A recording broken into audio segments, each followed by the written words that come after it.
Hey, it's your Pan African World Diaspora Champion, Trish Adora, and you are watching O Face Wrestling. Hey guys, it's your girl Red Velvet, and you are watching O Face Wrestling. Hola todos, soy la fashionista Roche Chanel, and you're watching O Face Wrestling. Smooches! Hey everyone, thanks for joining us today on O Face Wrestling. This is your host JT, and today I'm joined by Heather Monroe. So thanks for joining us today, Heather. Yeah, no problem. Great to be here. So Heather, I actually discovered you through a friend. He regularly attended the bar wrestling events, and he had met you several times. He was always hyping you up on social media. So I'd gotten into watching Hoodslam, and I saw that you were competing at one of their glam events. So I saw you for the first time, at Glam when you competed against, I think it's pronounced Thick Martel. It was a really great match. Yes, Thick. Like, you were kicking his ass, and I was like, holy smokes, like, this girl is really good. Like, Rich wasn't lying when he said you were fantastic. So that was my first time seeing you wrestle, and I was not disappointed. Oh, thank you. Yeah, I think Bar and Glam are like two of my favorite shows to do, just because of the atmosphere of both those places were so much fun. Yeah, when I was doing a little research, I see you've competed quite a bit at bar wrestling. Seems to be in one of your hot spots. And then I figured we Yeah, might as that was well. always a lot of. So yeah, I wanted to start with Hood Slam. I think we're like. Oh yeah, I noticed that there is somewhat of I think we're delayed. yeah, there is a delay, so I'll try to kind of work around that. But yeah, like, as far as like Hood Slam, like, when I first saw that, I was like, wow, this is different. Hood Slam feels very, very much underground, and I loved it. Like, you had like the commentaries coming out, pouring like alcohol in all the crowd, their mouth and stuff like that. I was like, I've never seen anything like that. So tell me about your experience wrestling for them. Yeah, they're a completely different animal. I feel like it's one of the most fun shows that I've ever done. And on top of that, they do really fun storylines that are just like crazy and outside the box. Like, the whole Glam storyline was that there was a sun and moon key, but like nobody really knew what it did. And then we kind of played through that story, which was really fun. Yeah, and then like even like my match with Thick that you saw, we just got to have a lot of fun out there. And the whole story that his character has is that he tries to teach the opponent that he's with, that they can do something during the match. So he wanted to teach me that I could win, I could beat him without cheating during the match. Yeah, it was a pretty, fun experience just watching, Hood Slam and, all that. It seems kind of, as a fan, I would be a little intimidated on going to one of the events, just because it reminds me of like one of those mosh pit kind of like, concerts where the fans are crazy and stuff like that. But yeah, it seems like all the wrestlers, and it seemed like you all like had a lot of fun, and that's what, as a fan, we really enjoy. So it was a really fun show, top to bottom. Like, the first time I saw one of their shows, it was literally just, to see my favorite wrestler wrestle. And I was watching all these other matches prior to it. I'm like, wow, this is like really fun. Like, I definitely want to continue watching this. Obviously not too long after that COVID happened, and there hasn't been a show in like a year now, but the Yeah. shows that I've seen, I really enjoyed it. Yeah, that one's definitely one that I miss a lot. So now I want to kind of go a little backwards, actually a lot of backwards. So I just want to know your backstory on like what inspired you to become a professional wrestler. I just watched it a lot as a kid. The first thing I was exposed to was Tough Enough.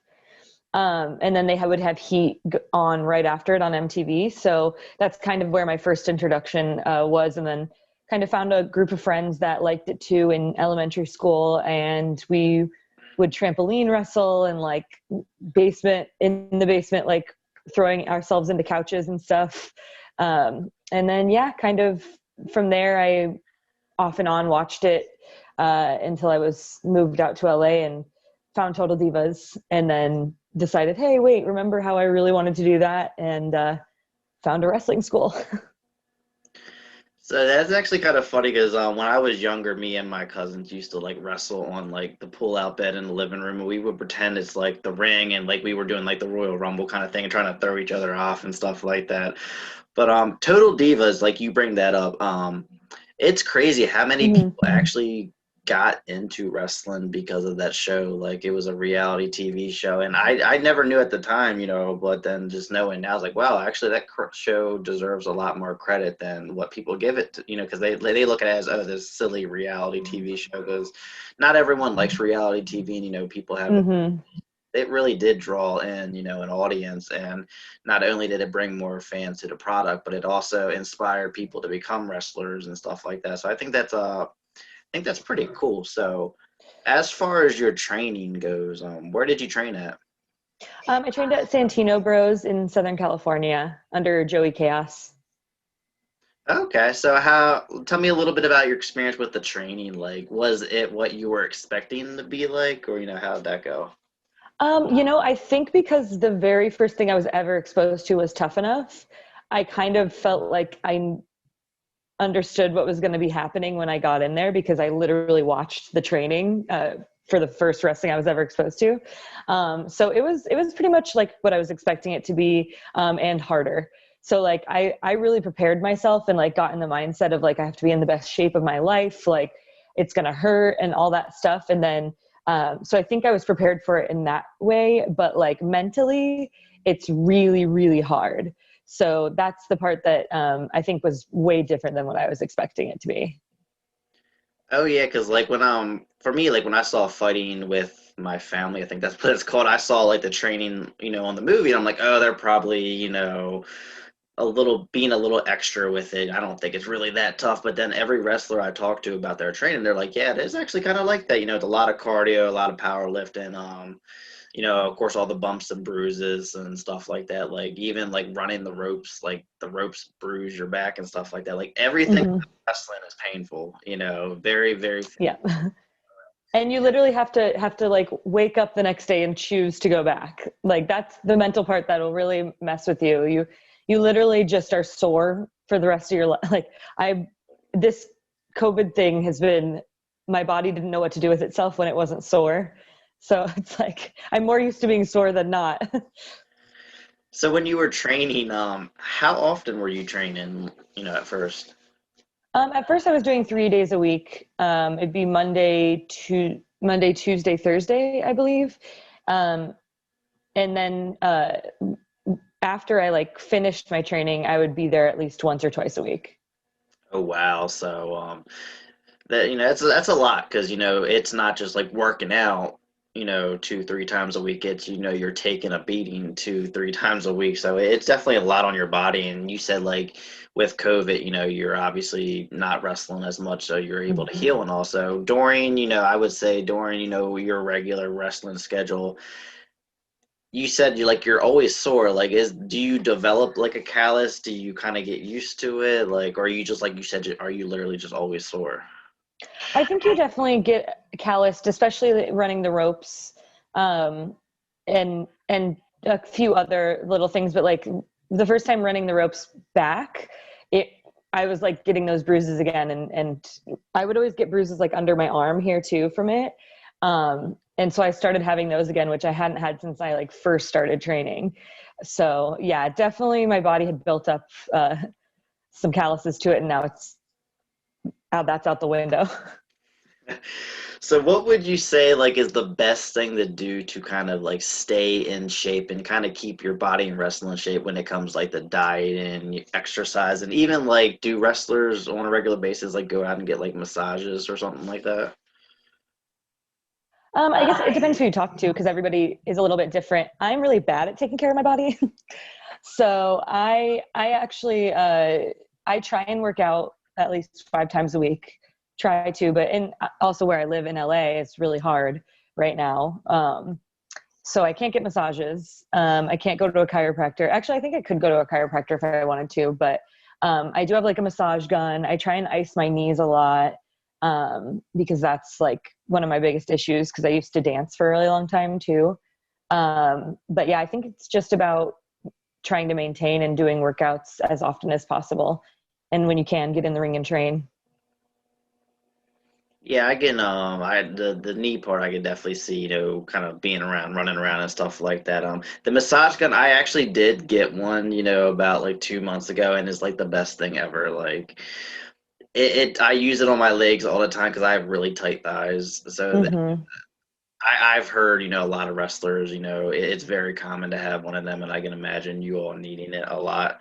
Um, the massage, I would be getting massages every week. I just love me know how that you all like just put your body through that and just not need a good massage. Oh my goodness gracious! But Oh, I always need a good massage, but it costs them too much money sometimes. oh yeah, I think when I go, it with the tip, it's like close to $100. So yeah, I know that can be kind of expensive at the same Yeah, time. unfortunately. Yeah. So I see that you kind of been like all over the place. Like not only have you been, all over, the place when it comes to like indies wrestling, but you also, made appearances with WWE, Impact, AEW. So tell me a little bit about those experiences. Because I actually do, looking back, I do actually remember your match with Nia Jax. I know getting an opportunity with WWE is really huge. So how did you get that opportunity, and tell me about your experience?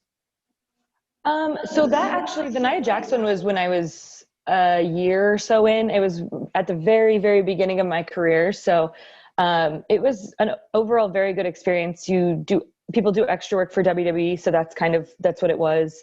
And I got the opportunity to have the match and kind of see how they work, and it was really insightful and helpful. And the best part, it was walking out there and being in the Staples Center, like it was so cool, and it really really solidified that I had made the right choice to do what I wanted to do. So yeah, that was a really awesome experience. It's been a while though. So tell me about like what happened after, because I know, because I've heard, from like another wrestler I've had on the show, like your social media blowing up, opportunities from other like events. Did things just kind of like blow up for you after that? No, because I feel like I was so new. It was definitely like my social media kind of had more people on it, but I think being in California has always been a hard part of it too. I was, like I said, a year in maybe. I hadn't really done a lot of indies at that point because I had been on a tour with a band for like the whole first year of my career. So it was kind of like what it helped me do was like be like, oh, this person exists. And so that helped me in that regard. Like people be like, oh wait, who is this? I haven't really seen much from her. And then in the California area, it definitely helped with my bookings. Yeah, I can definitely imagine, because just like doing anything with WWE kind of really helps everyone else out. Like it just getting that rub, it makes you more, more. It makes people know who you are more, and it makes Hmm. promotions more attracted to kind of wanting some. Oh, this person worked with WWE, now they're with us, kind of thing. So that definitely does wonders. And like I mentioned too, I know you did something with Impact and AEW. Hmm. Also, tell me about how those experiences differed from WWE. I think the main difference was that I had been further along in my career. When I did Impact was like 3 years ago almost. And then obviously AEW was very recently, but I feel like I was more confident in myself, especially with AEW. And on top of that, I already had friends in the locker rooms at both of those places. So that was the biggest difference, was me kind of not feeling super in the way like I did with WWE, just because I didn't really know anybody when I first started. So just feeling more comfortable and more confident in myself and in my work, essentially. So I have to ask too, if you had the opportunity to work with any of those promotions again, like as a full-time participant on the roster, would you take that opportunity for any of them or all of them? Oh yeah, I mean, my main goal in wrestling is to make a living off of wrestling and not have to work any other jobs. So I'd be happy to have a platform and the ability to do that with any of those companies. So with all three of those companies, if you could have a dream match with one wrestler on each brand, who would be your top choice in each one? Ooh, I think Sasha Banks for WWE for sure. I feel like we could get down with some lucha and some good storytelling in that. Um, with AEW, I really want to wrestle Serena Deeb. Think I could have a really good match with her. She'd be really fun. And then Impact, so many good girls. There's so many good girls in Impact. And I'm like thinking, I've already wrestled a few of them. So who do I want to wrestle that I haven't wrestled yet? I mean, does Gail Kim count? Yeah, you could say Gail Kim, even though I believe she's I want to technically wrestle. retired, but she's I want to wrestle Gail. Yeah. Yeah, Gail Kim doesn't get enough credit for as talented as she is. Like, she unfortunately was ahead of her time back when she was in WWE, and then Impact, as great of a promotion as it is, it isn't as well known as, other promotions. Like, I didn't know about it until I was actually talking to a friend. This was back in like 2011. I was like, man, I really wish Kurt Angle still wrestled, and Jeff Hardy. Oh, they do. They wrestle for Impact. I'm like, what's that? So if you're not a really a hardcore wrestling fan, you may not know about Impact. Unfortunately, but yeah, like Gail Kim's a beast, and I'm really really glad you said Sasha Banks, because typically when I bring up dream matches in WWE, everyone says Charlotte Flair, which I know she's great, and I don't blame people for saying that, but it's nice seeing something different. And Sasha, I always say she's the GOAT. Like, she can't have a bad match. No, and I feel like me and her have similar styles, so I feel like we could have a banger of a match. Oh, definitely, yeah. I would love to see that, and hopefully we can see that in the future. So, next question. So usually I ask about, something non-wrestling related that you're really proud of. My friend Ella, who hooked me up with you, she had mentioned you're a really big cat lover. Is that true? Yes. So I had to bring that up because I actually, like, my mom's a big cat lover, and when I was growing up, we had 6 cats. Dang. She has like 8 or 9 now. It's actually crazy. So yeah, I definitely had to bring that up. So how many cats do you have, if you don't mind answering? I have 2. It's so funny because I'm literally like, I brought them with me to, I'm at my parents' house in Arizona. There's Max, they're both grooming themselves, and then there's Elizabeth.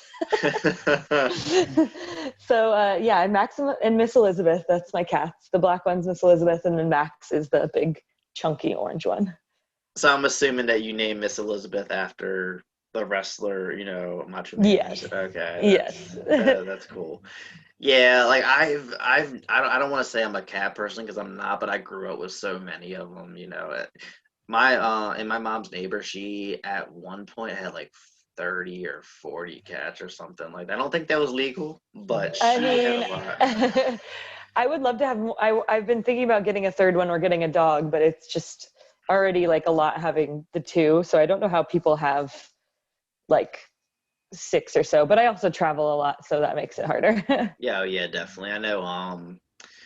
Lady Frost, she has like 2 huskies, and I've seen the last few events that I've gone to that she was there. I saw the huskies. So I know they actually like bring the dogs to the events, which I think is pretty cool. But yeah, like when you're traveling regularly, I can imagine it's not cheap, doing like pet hotel kind of thing, depending on how long you're going and stuff like that.